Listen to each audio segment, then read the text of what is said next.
Broadcasting from the business capital of the world, this is the Podcast Business News Network. Oh, welcome back, everybody. Thanksgiving, fastly approaching. Let's look at that word, Thanksgiving. Thanksgiving. We're thanking for what we have, essentially expressing gratitude. We're going to talk about gratitude today and how important it is in your life, what you can do to practice it, how it can change your life. And we're also going to talk about navigating that holiday. All the holidays, you know, a lot going on there. Between presents, food, relatives, friends, all of that. And this is all in her wheelhouse. I love how she puts an energetic spin on all of this in terms of the vibration, which is a game changer. She's a certified life coach. She's a TEDx speaker, an emotional freedom technique practitioner, and so much more. Author, speaker in general, and she's wonderful. Michelle Mehta joins us here in the program. How you doing? I'm doing great. Thank you so much for having me. It's such a pleasure being on here week after week. Well, I'm grateful that you're here. We learned so much. I've learned so much.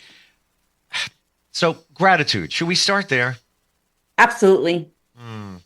Why is it so important? What is the big deal? Well, personally for me, gratitude basically just says you are appreciating the things around you, the people around you, the things around you. Last week, we talked about energy and how that shows up, right? Pen is energy, humans are energy, laptop is energy, room's energy, right?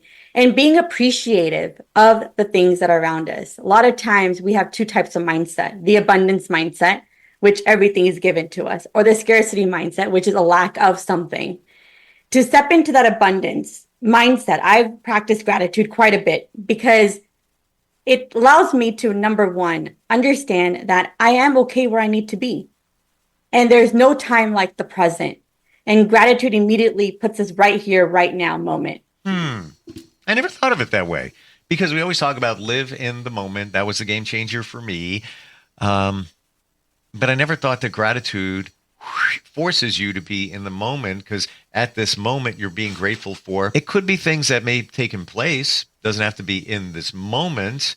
But when you think about it, the majority of those things that you're grateful for are in the now. I never thought of it that way. Yeah. I mean, whatever you say, I'm grateful for my dog. Well, your dog could be here, but he's in the now. He exists now. I'm grateful for my kids, whatever it might be. They exist now. It's if you look at something from the past, I'm grateful I learned a lesson from that, but most of it's now. Absolutely. And that's why they say like no time like the present. Give the best present of time, right? Because it automatically puts you in front of what's in front of you. It brings you back to the people in front of you. And we don't go back into the past of remember the time pre-COVID, or remember that time in 2020, or remember what we did a month ago. Or it could be, I wonder what's going to happen next year. How is January going to be with the State of the Union? Right. And we start thinking about what is the plan going to be for Project 2025. Right. We start thinking, and then all of a sudden, I'm feeling the energy shift in my body as we speak of that anxiety, of that anxiousness, or the lack of not having something because of the past and bring it into the present moment. And by just focusing on you and I, Steve, right now, I feel a lot more calmer because this is all I have. This is now. Like if you slice this second right here, what's wrong? Nothing. I don't know. Everything is perfect. And it's not that we're just trying to look for, just trying to find the positive, just trying to move it along. But that really is that's it. We can't. I deal in facts as my journey continues. I deal in facts. For me, that's a fact. There's nothing wrong here in this moment. It's wonderful serendipity. It's also what's coming next. I'm not looking at the future, but if this is good now, why can't the next second be even better or just as good? Absolutely. Right. And I think that's where gratitude comes in. And that's why the importance of Thanksgiving kicks in, because it is about sharing the thanks of the year, spreading the world of increasing that vibrancy of, hey, let's finish the year strong. We're 1 month away from finishing the year. Let's take this moment of Thanksgiving family gathering to celebrate and bring this all together with a nice little bow, right? Tie it all up with a nice little bow. And that's where, a lot of my family gatherings right before dinner, we all go around and we say, let's talk about the year. What is one thing that you're grateful for? What is one change that you've made? And you see how much people have grown. in the process. And you see how much there's appreciation, because love and appreciation operate at the same frequency, is what I believe. Say that one more time. I want to process that. Love and appreciation operate on the same frequency. Love, I get. As I understand it, it's the highest vibration there is. Yes. I didn't think of it in terms of appreciation. Yeah, because when you appreciate something, you automatically are creating love around it. I appreciate this time that we have together, right? I'm spreading love in this moment by being here, talking to you. And we say thank you. Someone sneezes, we say, God bless you. They automatically say thank you. Right. Someone opens a door for us, we say thank you.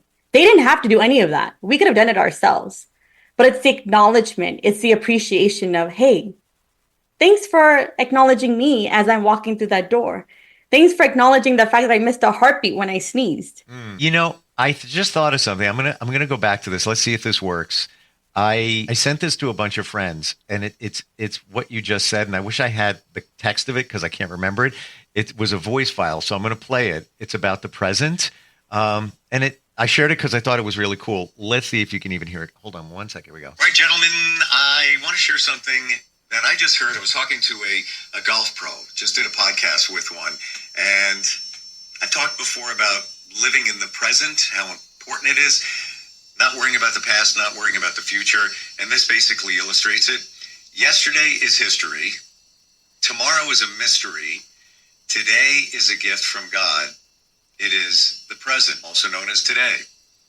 The present, that's the gift.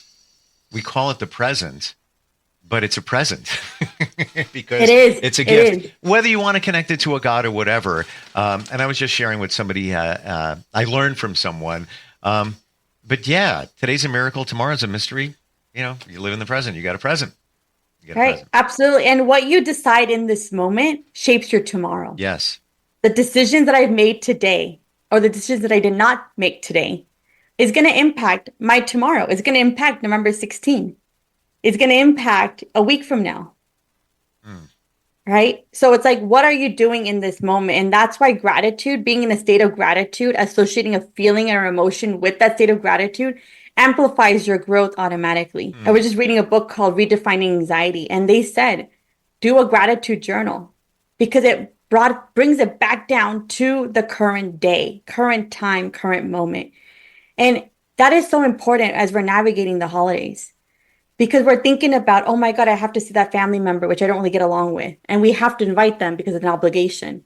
Or what if I don't want to hang out with these types of people? How am I going to protect my energy? Who's going to be that energy MO empire? What if I don't like the food? What if they don't cater to my allergies? We create all these what if scenarios and we overthink. And next thing you know, it's affecting our bodies because our heart's racing really fast. Our breathing is changed. And now you're like the most unhappy person in the group versus just taking a step back and saying, what an honor to have all these people here. What an honor to have nobody here. Some people like to just celebrate things being on their own. What an honor to just give a gift of myself, that alone time. It's amazing when you start realizing this stuff. It is a game changer. I learn from you all the time. I never realized that gratitude forces you to be in the moment. I find that amazing.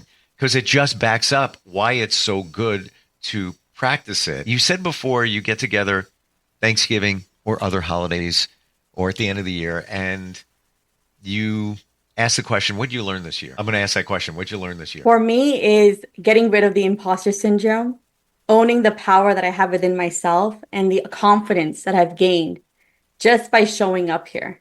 And the biggest gift that I've received, Steve, is being part of the Podcast Business News Network in its entirety. Because you have given me the opportunity to showcase as myself as a leader for my friends and my family who never thought I had all this information inside of me, and you bring it out so naturally. So that is my biggest celebration of the year. I just love talking with you, and I'm learning so much here. It's amazing when you think about it in a year. Like we're always, whatever happy. When you look back at a span, go a year. A lot has taken place. You learned a lot. I was even thinking before of certain events that happened earlier in the year, but I couldn't remember when they took place. I thought, was that the year before? No, that was just this year alone of all these things going on. My gosh. And I would say Same thing with you. Confidence in certain areas, living even more in the present. And I really mean that. And most recently, not compromising my values and myself. And that can even be in a relationship where you're just doing it. It's okay. But that's not me. That's not what I need. That's why am I doing this? And then you move on. No compromise. Absolutely. Yeah. And what I also learned, clarity is kindness, right? When you have the clarity, you are creating kindness around you by giving that awareness. Also, when you have clarity, you automatically become confident. And sometimes in family gatherings or family events, or even family and friends, Friendsgiving, we feel like we're not confident enough because of the people that are around us. But when you believe that clarity within yourself, the knowing who you are, your values are in alignment, Yep. your mind, body, and soul are on point, automatically that confidence shines through. And we all are insecure about different things, but it's how you manage those insecurities in a moment when you're with people that you love, and sometimes you may not love so much. But being true to who you are, that is the best gift that you can give yourself. And that is how gratitude comes back together, as appreciating the woman, the man, or, the transgender, LGBTQIA+, the whole community, understanding where you are on your journey and celebrating you. Hey, you're making me think. This is I think one of your superpowers, that you really force us to think about things. And even that men's group that I joined, that was way out of my wheelhouse. And the stuff, going on a retreat the other side of the country, what the heck? I would never have done that before.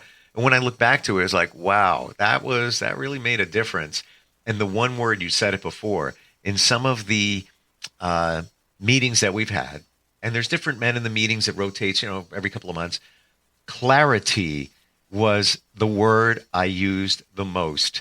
And there would be certain things expected, et cetera, et cetera. And like, we need clarity. There's not enough clarity here, people. We need to, it's such a wonderful word. It really is. Like, especially when you have clarity within yourself and what your expectations, your goals, your values, all of that.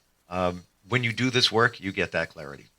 I love that. And, also one of the tools that we use in NLP is there is no failure. There's only feedback.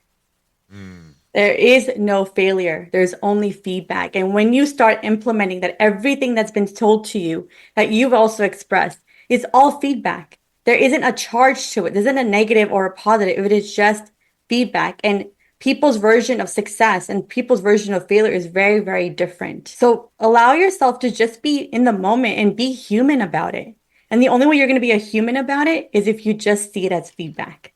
It's just information to give you the clarity that you deserve. I just wrote that down on a Post-it note and put that in front of me. There is no failure. There's only feedback. Yeah, and it's one of the NLP principles, Wow. neuro-linguistic programming principle. That is one of the things that we live by. And it has changed my life just knowing that, because everybody has their own perspective and belief system, how you're supposed to operate, right? Expectation of the society, expectation of friends and family. And here you are just saying, you know what? Thanks for caring about me.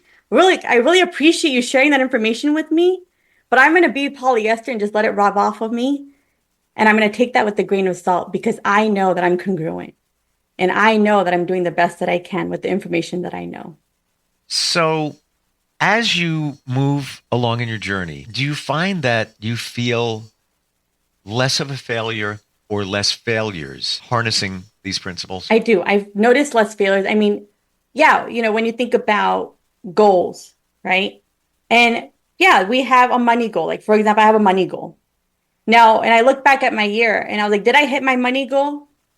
Partially, 50%, maybe. No, I wasn't 100%, didn't over exceed it. And I look back and I say, where did I fall short? And it's because my focus shifted, and it shifted into being a podcaster, something that I never thought I had it in me. So sometimes we get so focused on this one goal that you miss out on other opportunities that come knocking on our door. And part of my coaching journey has been about opportunities coming knocking on my door. And I just open the door wide open and say, come on in, let's figure this out. And it's driven my family nuts, because they're like, why don't you do this later on? And sometimes opportunity comes. It's like divine timing. You have to say yes, because you don't know if it's going to happen again. And in the personal development space, the prices are always changing. So it may not be offered at the same price. It might be offered at a different price. The community may not be there. We can create these what if scenarios, but it's appreciation of, you know what, I'm saying yes to myself because I know that I need it in the moment. Are you piloting from your intuition? When the door knocks and you open it for potential opportunity, is that where it's coming from? Absolutely, 100%. I mean, I didn't even think, I thought I was going to be a TEDx speaker in 2030. Did not know that the pandemic launched me into becoming a TEDx speaker. I thought I was going to be an author in 2025. Did not know that in 2024, I have 8 books under my name, right? If I had not said yes, I would not be where I am today. If I had not done the work that I've been doing, Steve, you and I would have not met in 2024, right? So sometimes you just got to take that leap of faith and just trust that there's something here. And when you're on your soul purpose, we mentioned this a couple times, SOULSOLE, the soul purpose, your divine timing is everything. And that is the appreciation aspect of how you're showing up day to day. Well, you said appreciation, which, right away we're raising our vibration in that situation. Yeah. If you don't take those opportunities, you don't grow. You don't. And you can't do everything. So sometimes it has to be a little give and take, over here. You got to make tweaks and adjustments.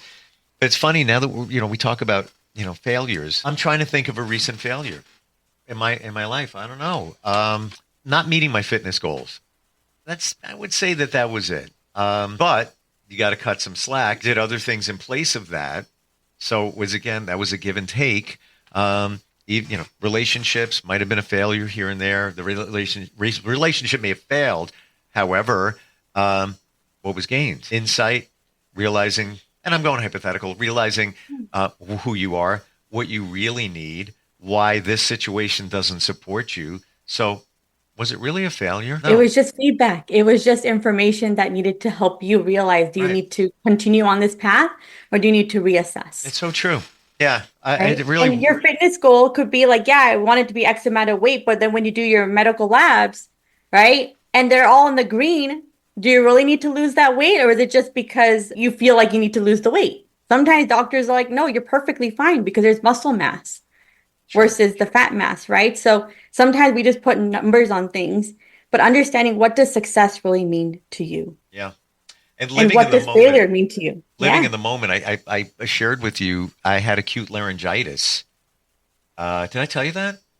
Yeah. No, yeah, a little bit. Yeah. But it was only 17 days ago. A doctor told me I may never speak the same again. I may need a therapist to teach me how to talk again. I'm a 6 on a 10 scale of severity. And if I continue to talk, my vocal cords could hemorrhage. Oh my gosh. Guess what? I'm talking. I'm fine. I feel great. No issues. I lived in the moment because when I left that office, I was just, whoa, now what? What am I going to do now? Took a moment, went home, hugged my daughter.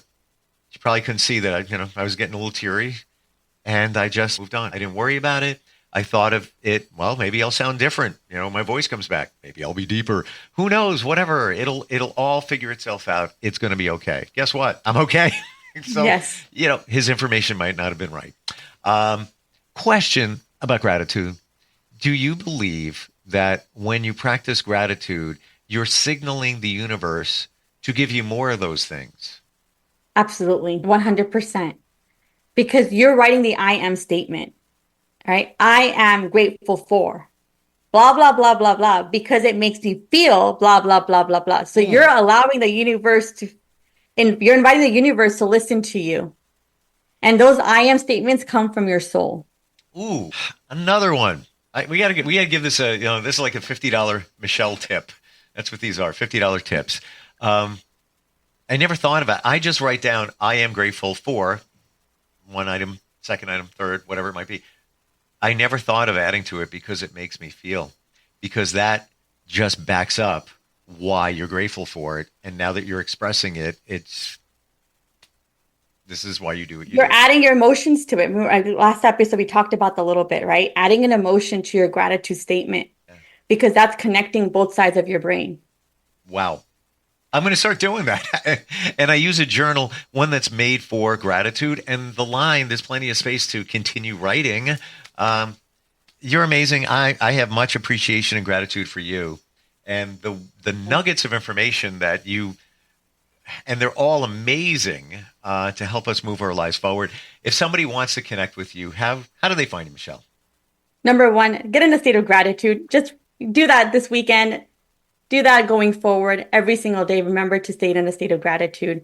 And it doesn't have to be that hard. Just one sentence. I am grateful for blank, blank, blank, because it makes me feel blank, blank, blank.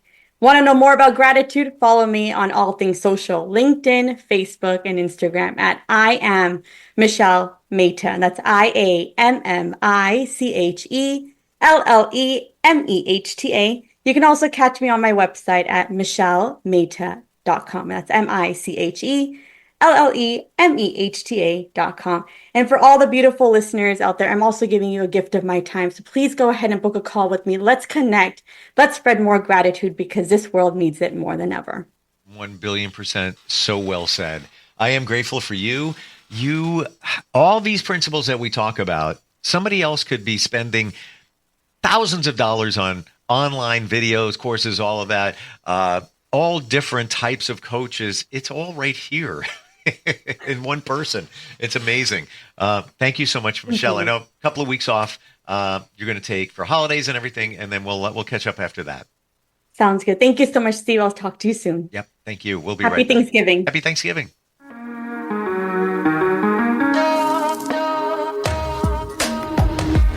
Broadcasting from the business capital of the world, this is the Podcast Business News Network. Hey, Dad, how do airplanes fly? What's in this box? Can I touch this? Where does sand come from? Is this tree good for climbing? What happens if I mix these two things together? How are babies made? What does this thing do? Kids are curious about everything, including guns. Talking to them about gun safety in your home is a good first step, but you can do more. Always keep your guns locked, unloaded, and stored separately from ammunition. Storing your guns securely is the best way to prevent family fire, including unintentional shootings. For more information on safe gun storage and ways to keep your family safe, visit endfamilyfire.org. That's endfamilyfire.org. What do we keep in the attic? What's this thing called? Can I ride my bike backwards? Like I said, kids are curious. It's up to us to keep them safe. Brought to you by End Family Fire, Brady, and the Ad Council.